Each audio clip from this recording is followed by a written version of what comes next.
Okay, let's have a word of prayer. Heavenly Father, we give you thanks for bringing us to see this day and even this moment that we can come together and share and discuss matters on health. And we pray for your continued blessing. Be with all of those who are making the efforts to attend and even those who will join remotely at some point. Bless everyone, dear God, who attend these sessions and help that step by step, day by day, they make improvements in their health and give you all honor and glory and praise. This is our prayer in Jesus' name, amen. Okay, so our topic of discussion this evening is on anemia. Anemia and how do I keep those red blood cells? And that's what we're looking at. How to keep those red blood cells, how to make them, how to get more. And many times you find that individuals have a low blood count, and that puts them in a pretty scary position because they may be threatened with having to have a blood transfusion. And of course, that may not be something that they will want to resort to. But how can we achieve more blood, maintain what we have? There are some individuals who have too much. And, because of some malfunction in their system, some hereditary issue, and they're just holding on to too much blood. Well, in such cases, giving blood can be a great option to reduce the volumes in the system. But before we get into our topic, I just have a couple of announcements. So welcome each of you. And we may have some visitors in our midst. Just checking, do we have anyone who's joining us for the first time? You're new to the platform, to the live platform? Yes, good. Yes, you do. Good Wow! evening. Welcome. Dr. Lynch. Okay, hi, we're happy to have you. Thank Excellent. you very much. Yes, and It's funny because I suffer from anemia, so I'm like, wow, it's just amazing. oh, well, we hope that the information that's provided will really help you and that it's something you have to work on, because every day our systems change and we would use up blood and that blood has a life cycle. And so it's important. It's something that we need to maintain. Okay, so great. We're happy to have you here and we look forward to interacting. So we just have one or two announcements. And so this is an upcoming program. So we're talking to you from, hello, Patrice Wright. Hi. We're talking to you from Trinidad and Tobago at Pure Wellness Lifestyle Center. And we have a program coming up January 26th. And we're doing it in two segments, just 11-day segments, and February 2nd. Conquer how to live healthier and happier, and recognizing that there are some top killer diseases and individuals really do not know what to do to overcome their high blood pressure, what to do to overcome their diabetes. And, these things can be life-threatening. And therefore, by coming to a session like this, it helps you for prevention as well as reversal of your particular health issues, obesity, anxiety, and more. So whatever your health challenge might be, the program is always tailored to meet your specific need because we have personalized consultations and even a health plan that would be given as well to each individual based on their particular health issues, because sometimes they have multiple issues. So that's coming up. You can check us on our website, drnatalienash.com, and you'll get further details there, or on the phone numbers are here for you, 724-4898 or 367-3165, but area code 868 out of Trinidad and Tobago.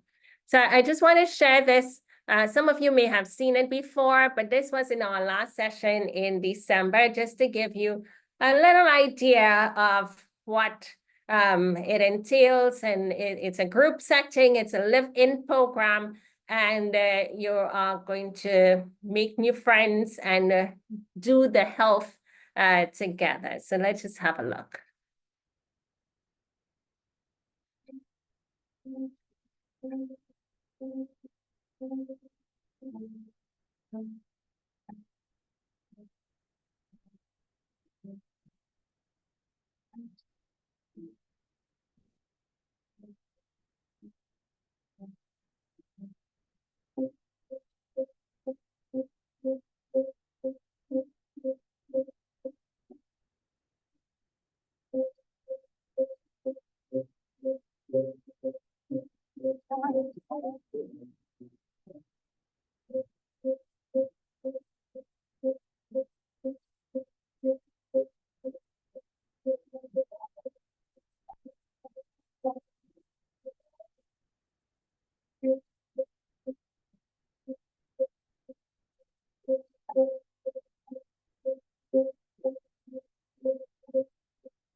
I'm on water. Okay, all right, so there you go. That was in December, and the folks had a lot of fun while at the same time experiencing improved health and leaving with some great testimonies. And we give God thanks for his blessing and intervention in their lives. And they continue to go on now to practice the wellness, that which they began. Okay, welcome, Brother George. You're all the way from Ghana for joining us this evening. And so we're happy that you are here. So our topic, anemia, iron anemia, folic acid anemia, and vitamin B12 anemia. These three tend to span across the anemia platform and really make an impact in people's lives. I remember, there was a time where a young lady called and her blood count was really low. Her hemoglobin was like 2. And I was like, wow, you are in such a dangerous state. You need to be in the hospital. But, she wanted to do this and to work on her, because in the hospital, it was blood transfusion and she didn't want to have that. And I said, all right, but you got to be cautious and careful. Now, one of the things that like in that particular state where you had the blood so low, it was that I told her, I want you to exercise, meaning walk, but just light walking on a flat surface. No elevated walking, like no hills or up steps and down steps, because that was something that she was doing, going up flights of steps and so forth. But why is because you would be exerting your body, demanding blood flow. And if you do not have good volumes of blood adequate or sufficient in your system, then you find that you will end up being short on your breath because blood takes oxygen in your body. You'd be more fatigued, and it's going to be quite laborious on your organs, on your lungs, and even your heart. So it's very important. It is a serious condition that we need to have sufficient blood volumes in our body. And when that's not the case, you got to be cautious with your physical activity, not to exert yourself beyond what your body can handle. So at the end of that situation was that the young lady improved, and her health was restored. She was able to fly. That was something. She was in a different country and she was prevented from flying again because of elevated levels that can reduce oxygen within your system. And so she was able, to travel out and doing better today. Okay, so what is anemia? It refers to, emia, which is like looking at blood, but without emia, without blood. So this is a situation where you do not have sufficient blood, not enough blood in your system. You're lacking these blood cells. And so your red blood cells, they carry fresh oxygen throughout your body. And it uses a substance called hemoglobin to do this. And in an anemia state, the number of red blood cells, they are not normal.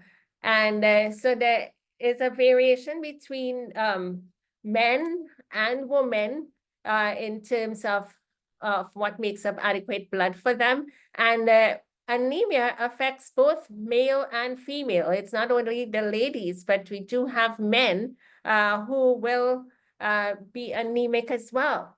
And usually it's determined, how do you know you're anemic? When you do a blood test and you can check your blood count and your blood levels, and there's going to be a range for you that would tell you that. So different labs would carry different ranges. You want to be within the range, not under the range, and not too close to the lower end of the range either. Now, the red blood cells do not contain enough hemoglobin to carry sufficient oxygen throughout the body. And understand that if certain organs or just generally your body is not getting adequate amount of oxygen, then that means certain organs are not getting adequate amounts of oxygen. And that could account for less an inefficient function of those organs. And that is serious enough. Thinking about your brain, your kidneys, your lungs, your heart, your eyes, and those areas of the body, your vision, you might find your vision might be impaired, your vision might be blurred because your eyes is not getting adequate amount of blood flow. Okay, and your kidneys can begin to not function well because it's not getting adequate amount of blood to work. So it's something that's very serious and we should not take it for granted. You find that red blood cells may be smaller or larger than normal. And anemia can be attributed to coming from causes from a nutritional standpoint or a non-nutritional aspect. So you may have iron deficiency anemia or B12 or folic acid deficiency anemia. You may have some genetical play in there and other factors. Infection can reduce your blood levels, toxins, blood loss. Someone in a major accidents and incident, they can get into a state temporarily, maybe, of anemia, inflammation in the body, and those are some of the forms. Look at this, sort of like gives us a little bit more detail, symptoms of anemia, or what can be the results in our body because we are anemic.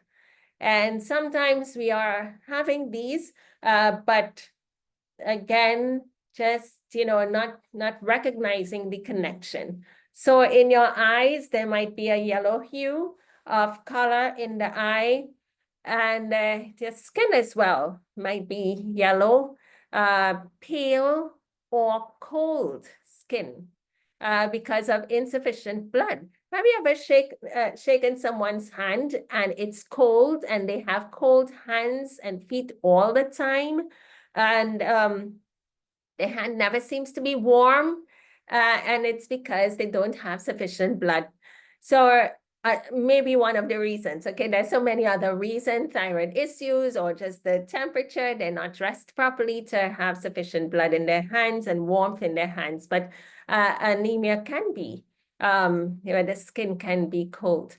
Now, respiratory issues, shortness of breath. Why? Because there's less oxygen floating around in the blood supply. And because you have less hemoglobin. And then you have muscular weakness. A lot of individuals suffer from fatigue, drowsiness, just not having energy, and it can be accounted to because of their anemic state. Intestinal issues where you find that your stool color is sort of pale. Then you may also find in the brain, because of less blood flow, fatigue, dizziness, and even fainting for some individuals. Some folks are so weak that they pass out and they can't work, they cannot walk, they have difficulty in studying because of their anemic state. Then we have low blood pressure. So your blood pressure is below normal. Normal is less than 120 over 80, but you can have below normal, where you find that your blood pressure could be, say, like what like about 80 over 51 or something like that. And but your pressure is low because less blood volumes. Then you have heart issues, palpitations, rapid heart rate, chest pain, or angina states, and then even heart attack can result because of less blood volumes within the body. And then the heart is like pumping and working harder with a little supply of blood in the system. Think about if you have a tank, like water tanks, and then you have a pump for that to push and drive the water. Whenever that water tank drops low, there's not sufficient water in the tank, you can literally hear a strain on the water pump. And you got to be careful that it is not that the volumes in that tank doesn't run too low, because you would hear, take that water pump off, you can burn the motor. There's insufficient water in the system for that tank to work efficiently and that pump to work efficiently. So the heart, just like a pump. So we want to have adequate levels of blood in the system. Heart palpitations, again, your heart can be weakened. Your heart can be overworking because you don't have enough blood in your system. And so it's like pumping when it gets and trying to send that out to the rest of the body. So correct your anemia and prevent even heart issues, because I've seen where this has contributed to individuals having heart issues. Even the structures of the heart begins to get weak because of the overwork. Then the spleen tends to make red blood cells, and then you find that it can be enlarged. Again, because it's overworking, trying to produce so much more because there is a huge demand for more blood. Okay, so you can always ask questions in the chat or raise your hands, and we'd be happy to address, but note that we're going through, and maybe your question might be answered along the way. Now, iron deficiency anemia.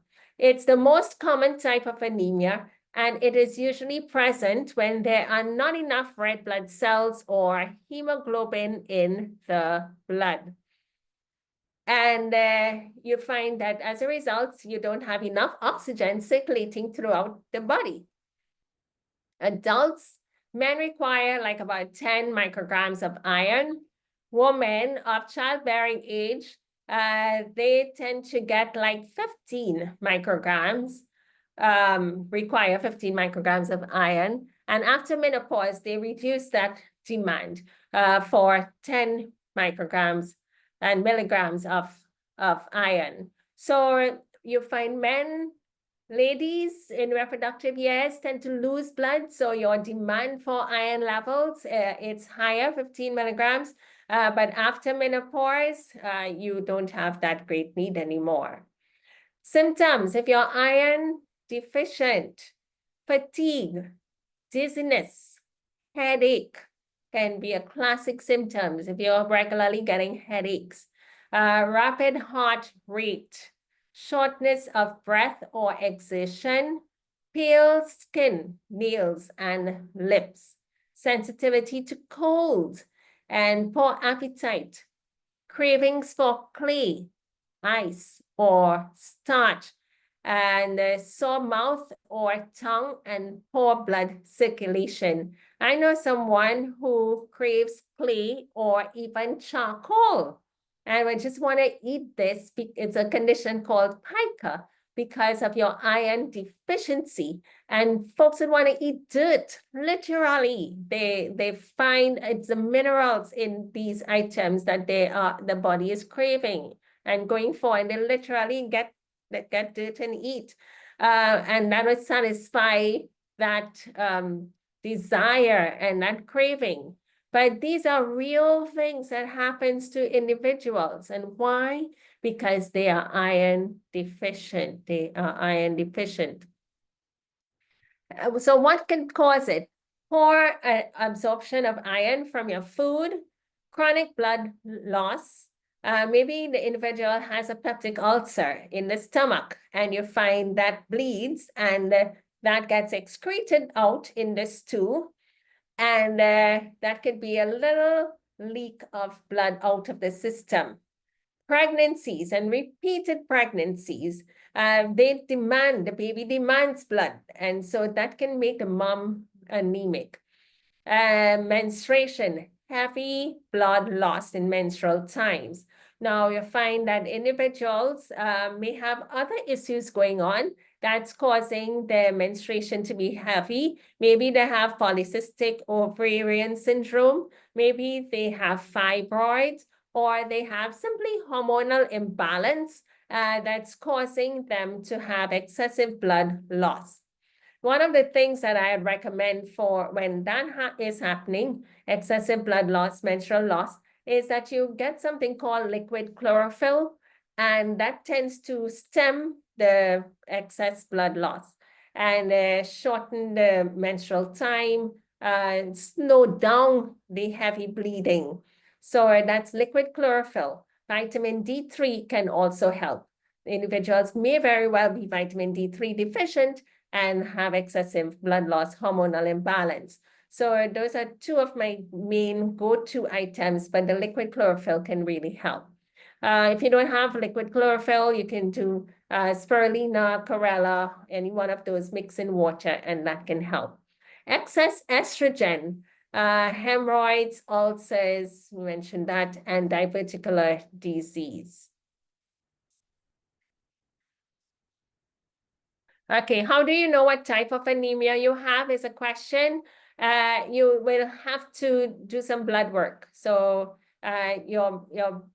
check for your B12 levels, check for your folic acid levels, and your iron levels can also indicate. So other causes of iron anemia, liver damage, surgery, periods of rapid growth, aging, and infections, hemorrhage somewhere in the body, nutritional deficiencies where you're not eating foods that will provide iron as part of its composition, and using too much nuts or raw beans or sprouts because of the phytic acid in those in the cellulose fiber, and that tends to rob us of iron within our body and within our blood. Children without minerals and essential fatty acids in their food. When children are just eating refined products in their food intake, that can put them at risk because then they don't have minerals coming from your green leafy vegetables and so forth. Undercooked grains, again, phytic acid can rob the body of iodine and also, sorry, iron. And women who use in intrauterine devices for contraception and the use of aspirin, ibuprofen, children on cow's milk, on dairy milk, especially babies, it's too harsh for their system and they tend to have internal bleeding in the stomach region, and that can account for them to have low iron levels.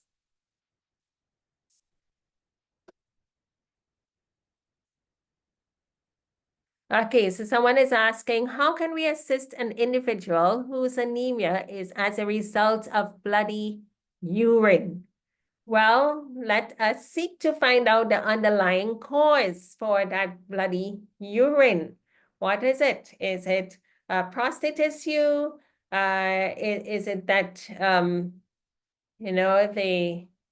they have some infection going on that can account for blood release in through the urine, to find out what the underlying cause is and then seek to address it.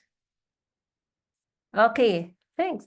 Wow, new feature. If you're using bladder cancer, yeah, well, that's a given. That's a sign and a symptom. Bladder cancer, blood in the urine is a symptom of bladder cancer. Yes, so you will have to address that cancer, but keep adding the blood back into the system, building new blood. That would mean by the foods that we would show you, the green leafy vegetables and so forth.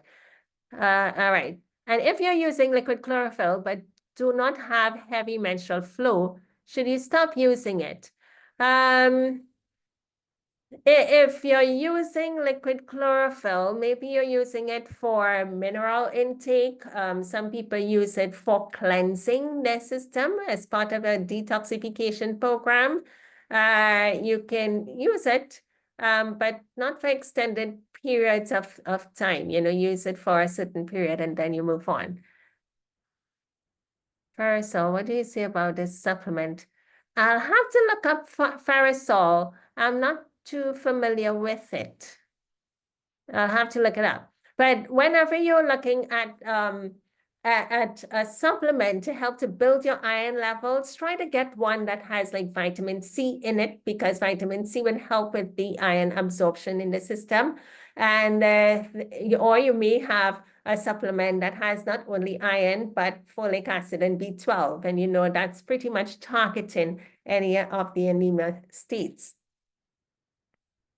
I did my yearly test and it shows my lymph percentage is 55. Is that good or bad? So I have sickle cell trait. So every year. Yeah. Okay. So a sickle cell will mean that your blood cells are not shaped well, and so that can account for some of the variations in the other blood measurements. And okay, so that's a question someone asked there. The lymph being at 55.2, so LYMPH.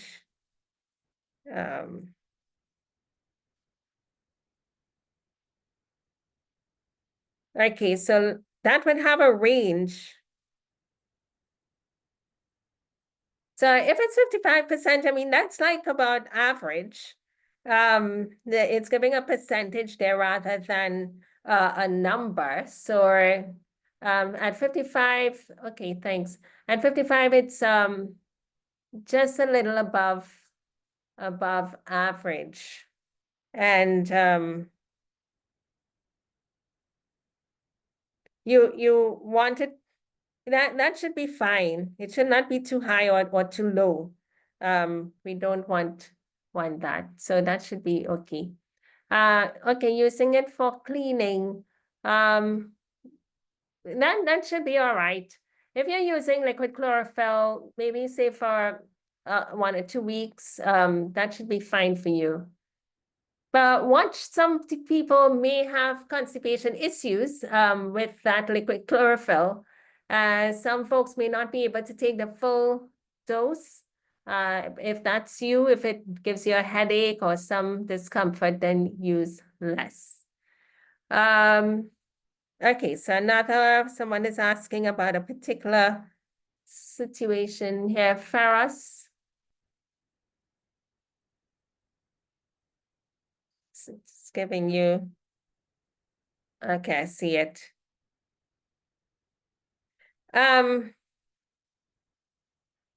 Oh, that's those little, that's those little tablets. They're very cheap.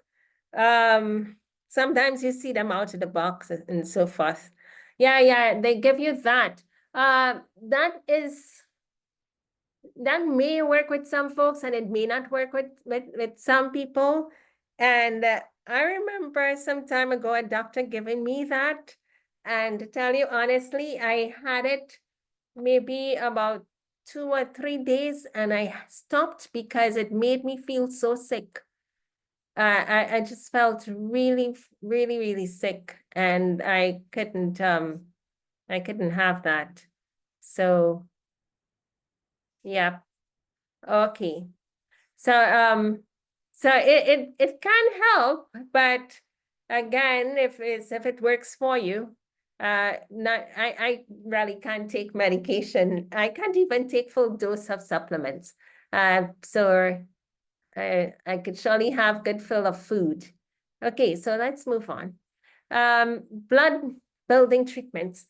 So building the blood is essential in any anemia situation. So let's look at folic acid, then B12, and then we bring everything together. So folic acid, when the body produces too much abnormal blood cells and little normal blood cells, and as a result, the body is not able to carry adequate amount of oxygen to the system. And in B12 anemia, the body fails to produce mature red blood cells. And that's one of the indicators when your blood work is done. If you have small sized blood cells, then it can indicate your B12 anemia as well. And then the rapid breathing is an indicator, a symptom of folic acid and B12 deficiency, rapid breathing, shortness of breath, or when you're short in breath when you exert yourself, headaches, indigestion, loss of appetite, palpitations of the heart, feeling weak, tired, fatigue, diarrhea, a sore or red tongue, sometimes with mouth ulcers, and problems with memory, understanding, and judgment. So those are some of the issues. Vitamin B12 deficiency can also indicate symptoms that affect your brain, your nervous system, such as numbness. I know sometimes individuals might talk about their hands feeling numb, numbing sensation over their hands or a weird feeling over their hand. And when you give them B12 supplement, it tends to clear all of that away. So just watch muscle weakness and psychological problems that can range from mild depression or anxiety to confusion, dementia, sadness, weakness as a result. I remembered some time ago, I had someone here who was very weak and sad, just anything, would make her teary-eyed, crying all the time. And very early, I gave wheatgrass to help to strengthen the body, but I also gave a B12 supplement. And that also helped. Within a few days, the person did really better, less than a week. the person did better. So, and improved for the rest of her duration here. So the problems with balance and coordination, individuals may have issues with that. Check for B12 deficiency. Pins and needles under the feet. When you step off the bed on mornings or in the nighttime, you step off the bed and to go to the bathroom and your feet just feels like, oh, aching, paining, these needle points. Incontinence can be another symptom. Folic acid anemia is caused by folic acid deficiency, and that can be caused due to a poor diet, drinking alcohol. Pregnant women whose folic acid needs are greater, and if they're not supplementing, they will have problems. And anticonvulsants and anti-cancer drugs can cause folic acid deficiency in the system. Okay, let's see. Okay, so someone is asking, what about B12 injections? Yeah, there are times when individuals may be so hugely deficient in B12 that they would suggest injections for you. That's to get it directly into your bloodstream quickly. That's one. But then there is also a state where individuals may not be absorbing their B12 in their system. And B12 is huge. I have a whole lecture on B12 that we could probably do at some point, and it goes all into the science about how we make B12. Yeah, so that's important to note that we make B12.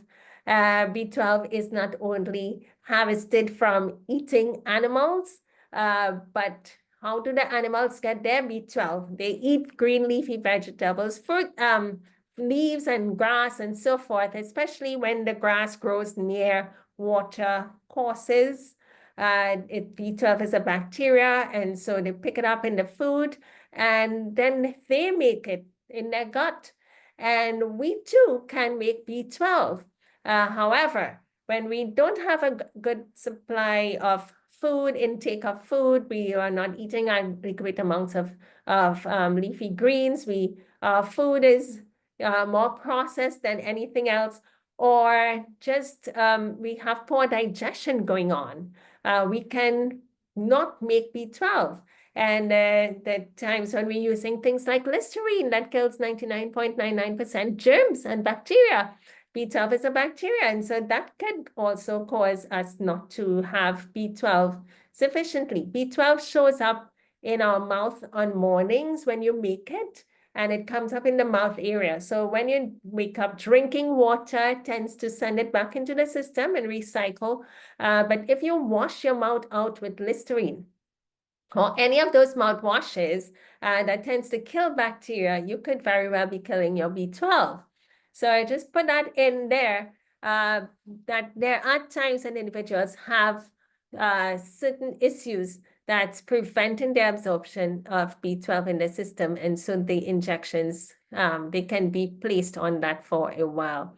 But wherever it could be helped and corrected, that they've use other sources of getting B12, making it themselves, or even using supplement that's not as intense as the injection, then that should be a goal for them. Okay, all right, so lack of B12 in the diet, autoimmune disorders can account for B12 deficiencies. All of these are reasons, yeah? And here, if you're not making B12 because you lack the intrinsic factor, which is a protein synthesis element in terms of your digestion, if we're not digesting protein well in the stomach, then that can account for us not even to make B12.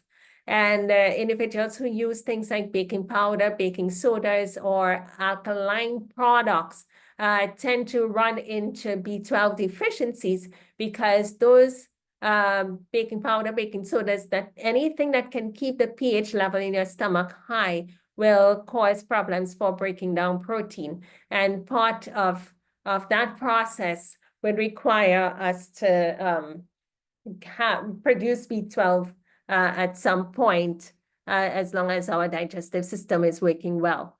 Now, intestinal disorders, we produce B12 in the gut.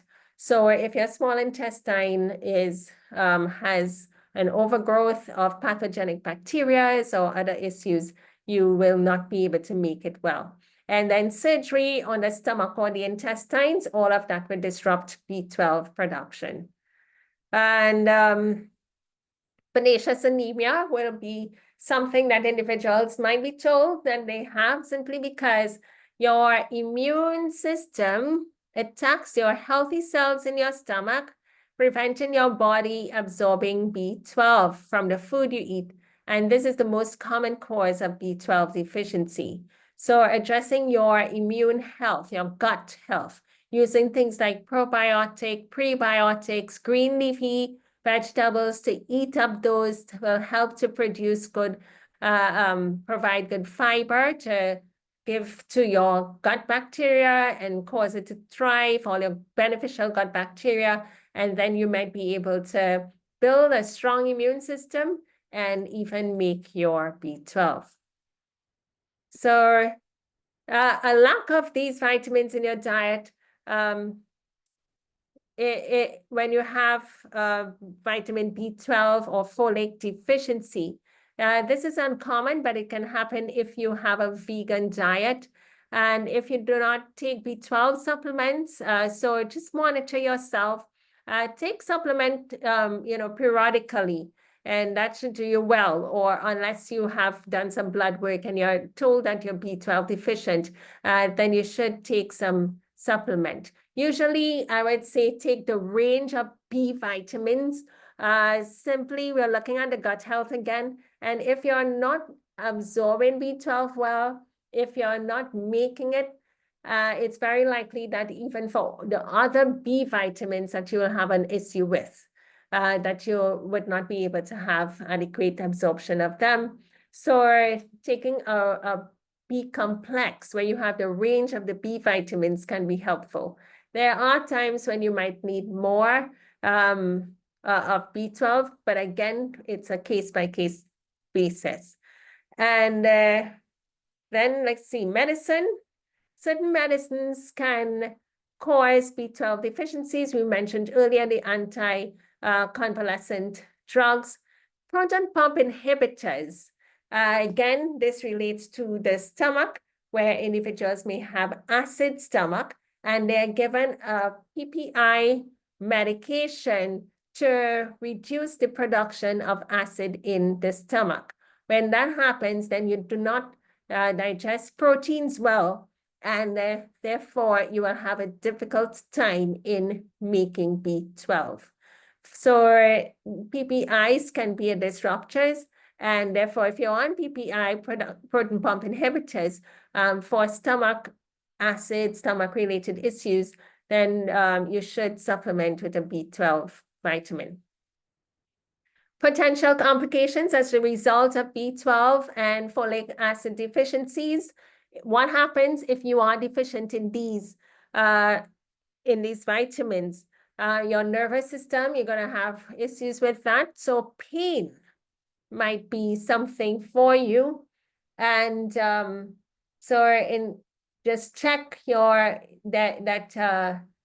might be having pain. So maybe you need to look at your B12 levels because of the nervous and nerve endings. And temporary infertility, heart conditions, pregnancy complications, and birth defects.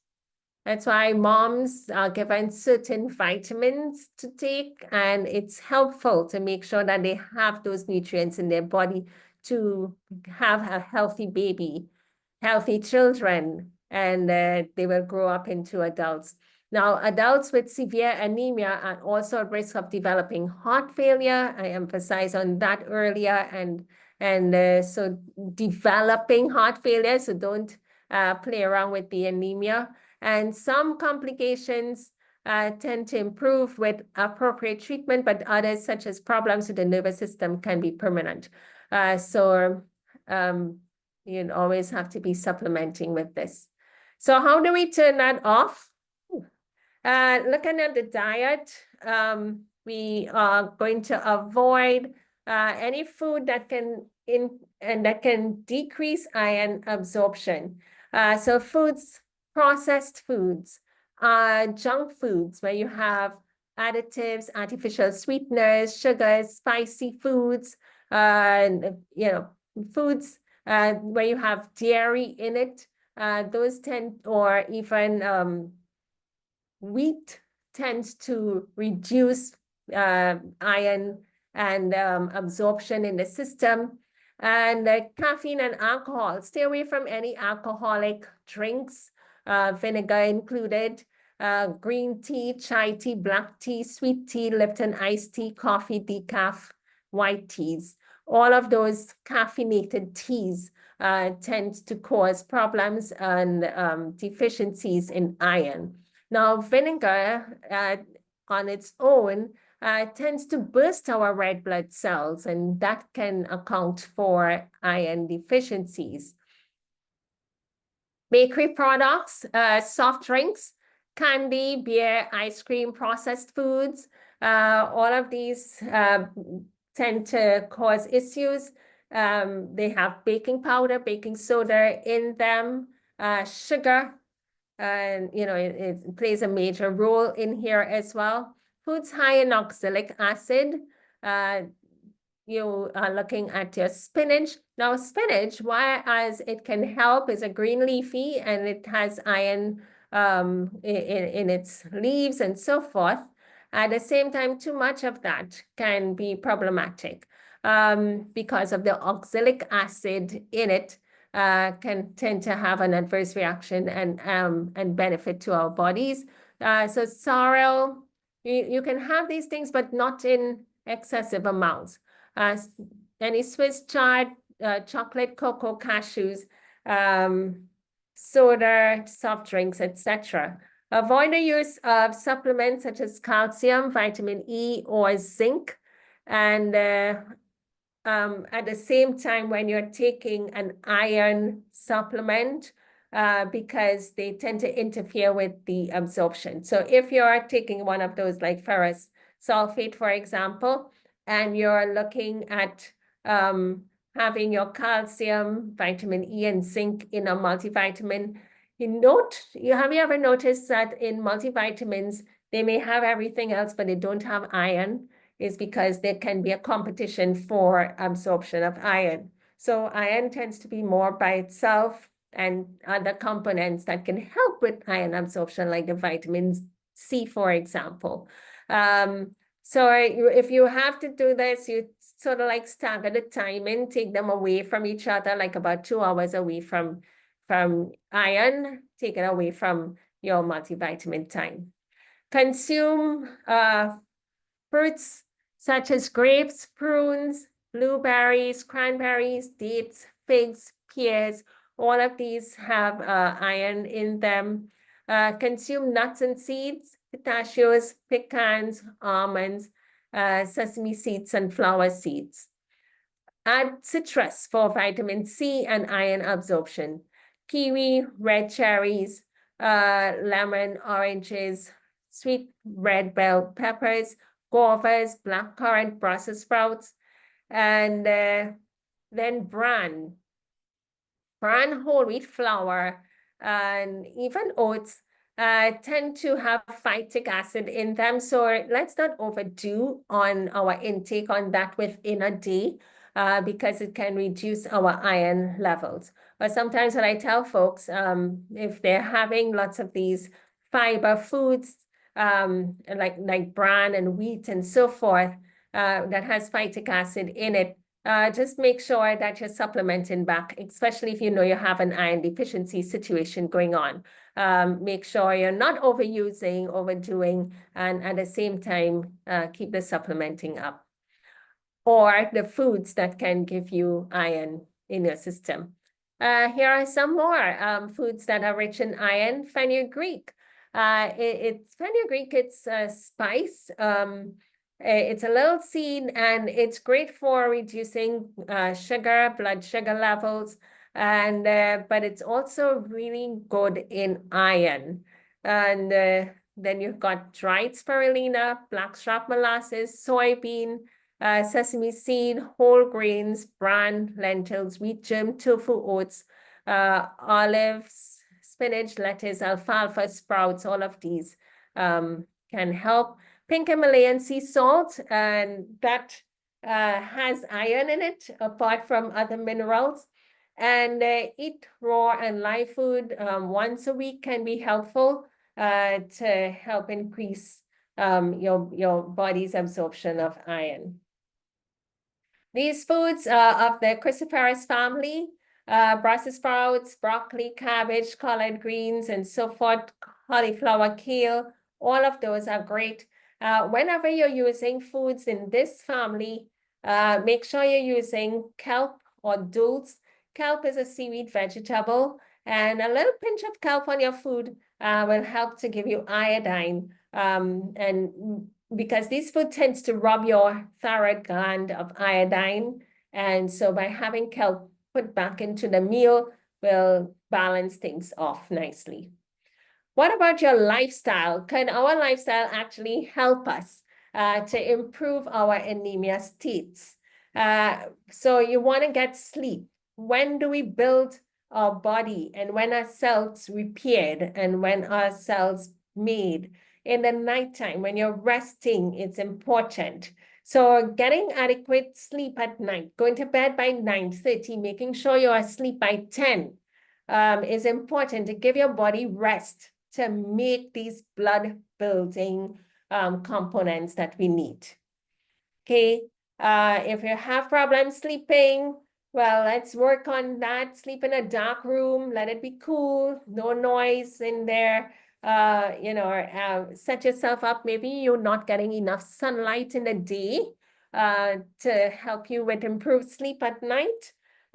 Maybe you need more physical activity. Try those things. Exercise is crucial when it comes to good health, but even when it comes to building blood, exercise is important. So, you want to have movement.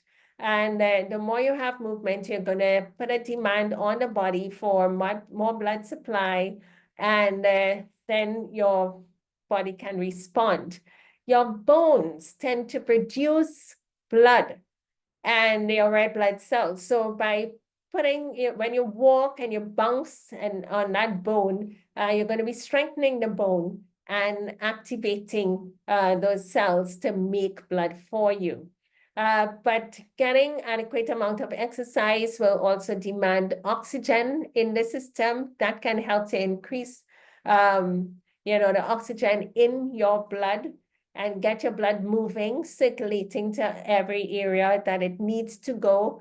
And so exercise, you're walking for at least 30 minutes a day, every day in the week is helpful. If you can do more to an hour, that would also be better for you.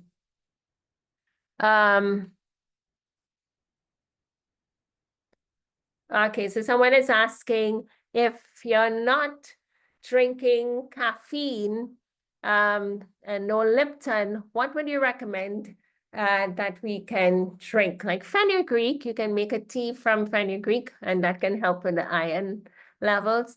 But there are other things, like chamomile, for example, can be a tea that you can have. So there are some herbal teas out in the market that can be helpful and quite delicious and tasty, have flavor. A ginger tea, ginger lemon tea can also be a nice flavor tea to have. Not only flavor, but you can get benefit from it. What would you suggest for low white blood? That would be same thing in your green leafy vegetables. When you eat that up, it can help you to increase your white blood cells. One of the things with white blood cells is that there are a lot of times when individuals would say that they are a total plant eater and my white blood cell is low. Now, if that was the case, then I'd say don't worry too much if you're a total plant eater and you're not eating animal products, and your white blood cells may very well show up low on the test, but it might be in a good place for you. Usually white blood cells will increase when we have to fight off an infection. So if you don't have any infectious agents or foreign elements within your human body, then you'll find that your white blood cells may not be as elevated as others to even make the range that is on that public document. Okay, so let's see, breathe deeply is important. Get more oxygen in. We talk about no smoking, alcohol drinking, take short cold baths to improve circulation. This is important. The short cold will tend to stimulate your body, get more oxygen and movement of your system, and cause a demand for blood to be produced. A cold friction rub. Whenever you're bathing in cold, don't just stand there and say, oh, it's cold, it's cold. No, you take your hands and you rub up your body, front, back, legs, you shake up, you jump up, you sing a song, you dance up, move, when you're in the cold. And in that way, it would not feel too cold for you. So what are some of the herbal recommendations? Okay, so if you're anemic today, I would say let's begin to do something more. So we talk about the lifestyle, the diet. We talked about making, here let's look at some of the things to do. You want to have good gut health, right? So let's clear the bowels. And you can do that with a laxative. Okay, so wherever in the world you are, you have senna, you have aloe vera, just clear the system. And then some people may have psyllium husk. Yeah, so many options. You can mix psyllium husk, a tablespoon in some water, and you drink that. Drink more water anytime you're eating lots of fiber, consuming fiber, drink more water. You want to do this every month, just once a month, maybe for about 3 months, to get your system ramped up. And then in the morning, you drink warm water. Some folks will put lemon into their warm water. That will provide vitamin C, help with iron absorption. So you can have that warm water in the morning. Again, another way of keeping your system cleansed, being more hydrated. To help to increase blood volumes, folks, we need to drink a lot of water.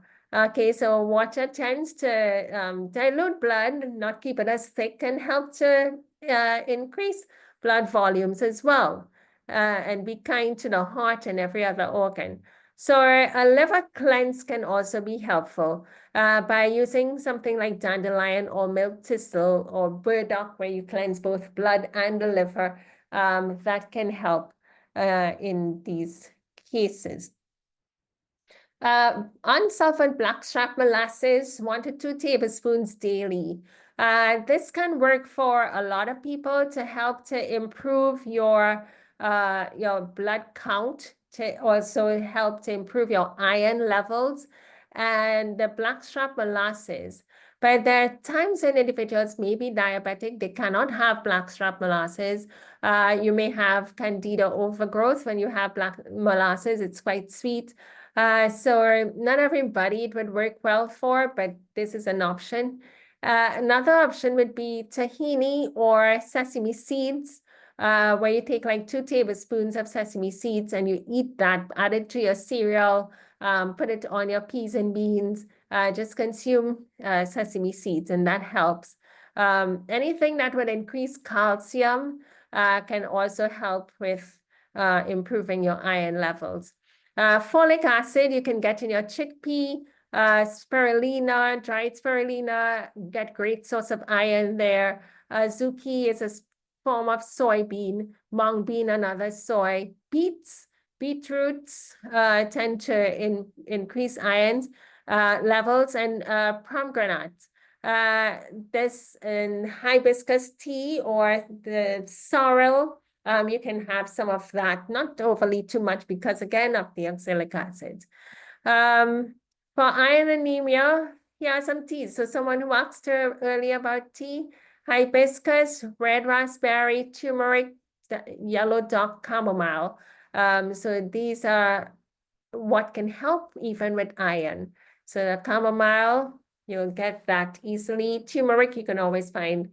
Raspberry, anything red can help to improve iron levels. If you're in the US, this is a supplement that has a combination of items in there. It uses natural items, and the herbal iron tends to work really well to improve iron levels for folks and thereby increase their blood count. So I've known this to work really well for folks. If you can get it, it can be beneficial to you. But if not, you have Floridix. Many societies will have Floridix, and so that can be used. You have Floridix in liquid form, in tablet form. So use it as directed. And then ferroglobin, you also want to you can use that as directed as well. That is a supplement, and it has a range of the of B12 and folic acid and other supporting vitamins in there. Trihemic is another one that may be recommended to you, and so that's another option. And note that too much iron, more than what you require within a day, can cause damage to your heart, your liver, your pancreas, and your immune cell system. So we don't want to overdo on these iron supplements. The value should be in small amounts, but there are other, eat your foods and get iron from those other sources as well. Now, folic acid anemia, you want to take like 400 micrograms of folic acid twice a day, and do not take amounts greater than 1.1 milligram. So folic acid, sometimes these tablets are really small, but you can do that. And then in a food, you have mung bean, azuki, chickpea, lentil, wheat germ, spinach, kelp, lettuce, beets, whole grains, and walnuts tend to provide folic acid for us. Vitamin B12 anemia, you can have a B12 supplement, and increased foods rich in protein, calcium, vitamin C, and E. So for helping with our B12 to be absorbed in the body. So you usually see B12 supplements in huge amounts. Try not to go for those 1,000 values, the less, the better. As a matter of fact, when you make your B12 and it's working well for you, then that's great. We require 2 micrograms of B12 on a daily basis. That's our daily required in amounts. So the high values of B12 doesn't really work or isn't efficient for us over a period of time. So smaller amounts can work just as good and even better. Garlic, we want to have like garlic, 4 cloves of garlic daily can be used and twice sometimes. When individuals use the garlic, it helps with getting better gut health, cleaner system, less infection in the system. We're able to make our own B12 well. And so garlic tends to come in nicely as a food item. Flaxseed, take 2 tablespoons of freshly ground flaxseed, omega-3 fatty acids to support our blood production. And blackstrap molasses, where you take like 1 to 2 tablespoons daily, help adults. Remember, we can also use that in our food. Vitamin D3 as a supplement.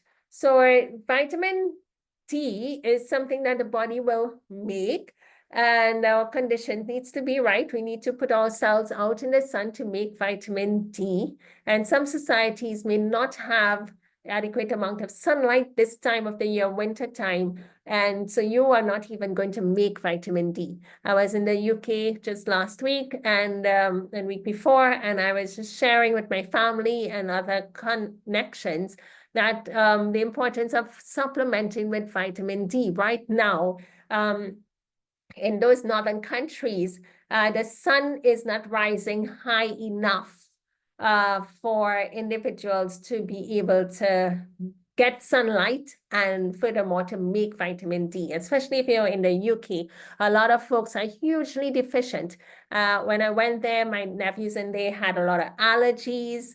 And the very next day I went and I got them vitamin D for supplements, even the baby. And for my sister, she was breastfeeding. So as she took the vitamin D, it helped her baby son to improve with his allergies. That was internal as well as external allergies, skin issues that he'd had since his birth, having skin issues. And by her supplementing with vitamin D, it just cleared all of that up. So it's important for folks to recognize that when it comes to good health and even to make blood, good blood, vitamin D is important, and you may need to supplement. So you can test and see where you are at. But across the board, a lot of folks are vitamin D deficient unless they're supplementing or spending enough time out in the sun, real good sun. So you may, if you're deficient, if you're anemic, just look at that. You can do anywhere like 10,000 international units or as little as 5,000 international units, for a couple of months. Could be like about 8 months. You can't hurt yourself by doing that 5,000 IUs daily. You'd be fine. Liquid, but if you're supplementing for a long time, I know some people may supplement like a whole year and more, then take a break and go and take a break, take like a 3 months break, then go and test your blood for your vitamin D levels to know where you're at. And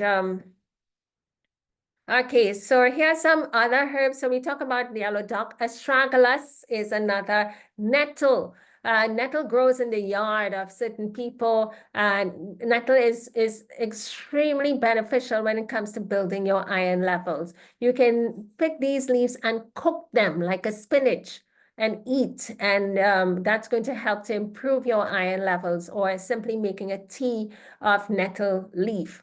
Dong Quai. You can make a combination of these items and make a tea, and that can help to improve your iron levels.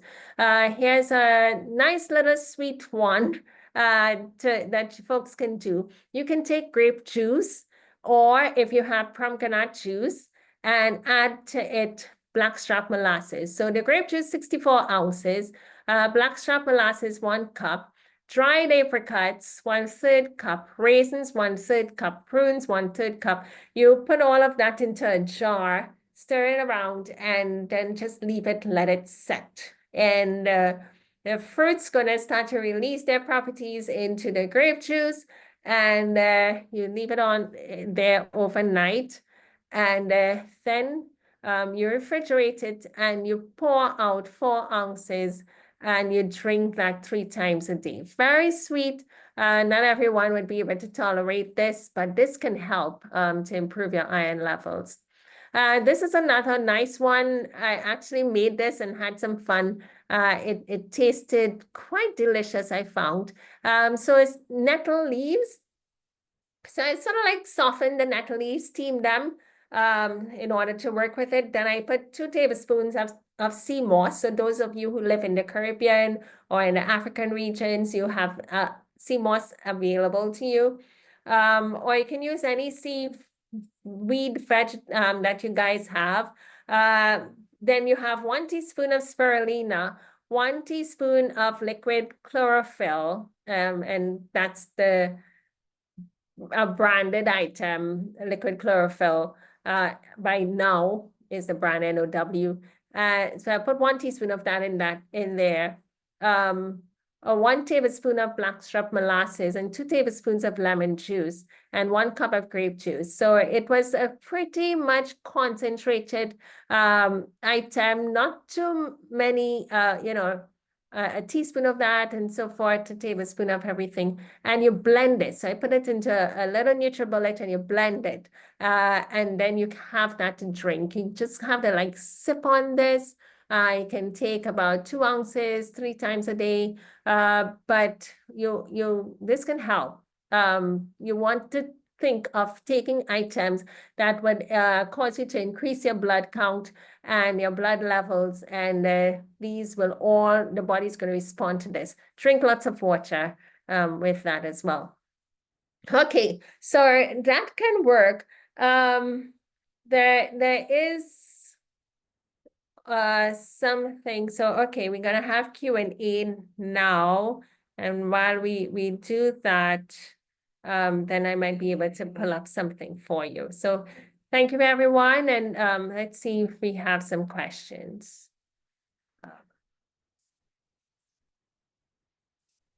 What about if you cannot stomach warm water because it upsets you? That's okay. Then just drink room temperature water, but try and drink a lot of water early morning.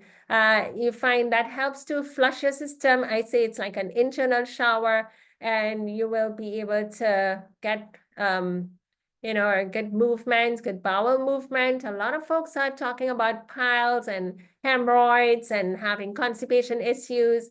Sometimes it's because we're not going to bed early enough and not drinking enough water or having enough fiber in the diet. Those things tend to combine together to make better health. Okay.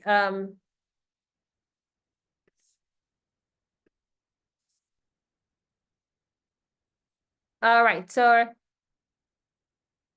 okay, so you want to see the recipe of the items. Sure, no problem.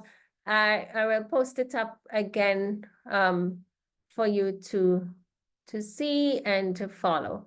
However, I want to let you know that this session has been recorded and will be posted so that you would be able to review it again. Okay, so let me just put it back up, share screen.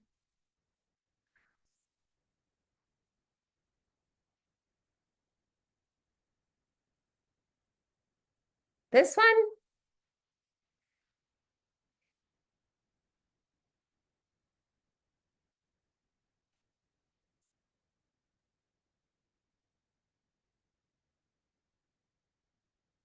Right, so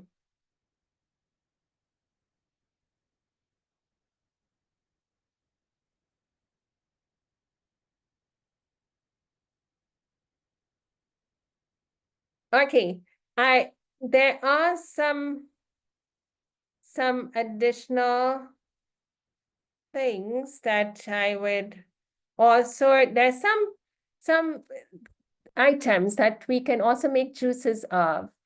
And I know like some time ago I was able to do that with folks to do different items to make juices of. Let me see if I can send it to my screen here. And pull it up for you is what I call the blood boosters. And that we used forward.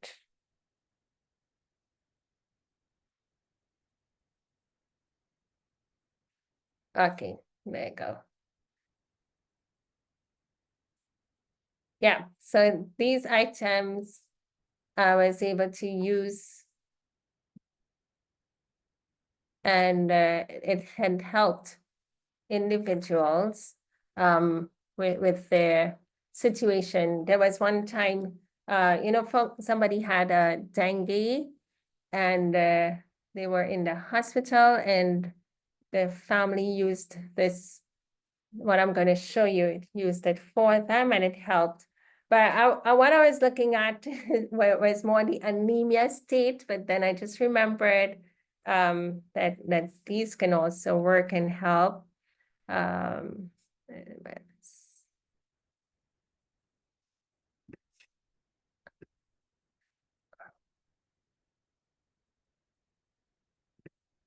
okay, I'm gonna just share my screen now with you guys. Um,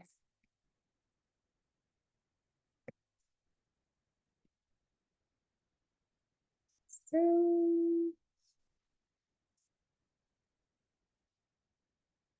okay. Right, so this is a combination, and I'll put this in the WhatsApp chat as well. So this is a combination of items that someone was able to use who had dengue, was in the hospital. You know, that usually causes you to have low blood volumes and platelets, and they were able to drink this and everything came up fine and was able to leave. So beets, celery stalk, lemon juice, spinach, kale, kelp, and you can just blend this or juice it. If you're blending, you add one coconut, young coconut water, if you have that. But you see, alfalfa or spirulina or chlorella powder, tahini butter or sesame seeds, blackstrap molasses, an inch of ginger, all of these together can also help to improve blood. So there are times when you may have a serious situation going on and there are multiple things that you can use to do all you can, and that can help.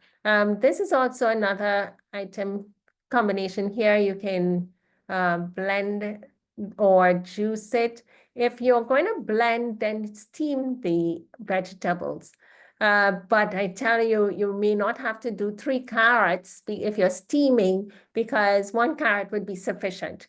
All right, but if you're juicing, you can juice the carrots, fennel, add some lemon, spinach, lettuce, and kelp, alfalfa, spirulina, or chlorella. Any one of these can work well. And the third one, you have apples, green apples with lemon, sweet pepper, cucumbers, kiwis, tomatoes, and that's another combination right there. Okay, so those tend to help. Again, great vitamin C and nutrients to give the body once the body gets nutrients. Now, one of the things I want to add when you're trying to build blood, folks, eat. Make sure you're eating adequate amount of food and make sure you're eating on time.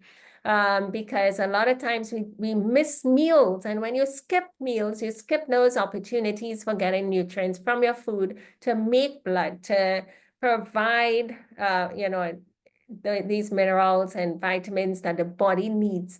And then your whole system runs down low. So make sure you're not overworking, you're not stressed, you're sleeping and exercising, but you're also eating and eating on time. And that tends to help to keep your body in good balance. Okay, so I'll post these things on the YouTube under the lecture, as well as in our chat. We have our WhatsApp group chat, and let me try and get it here and put it in for you. If you want to join our WhatsApp group, there you get all the announcements, and you can even ask your questions, as long as your question ends in a simple response.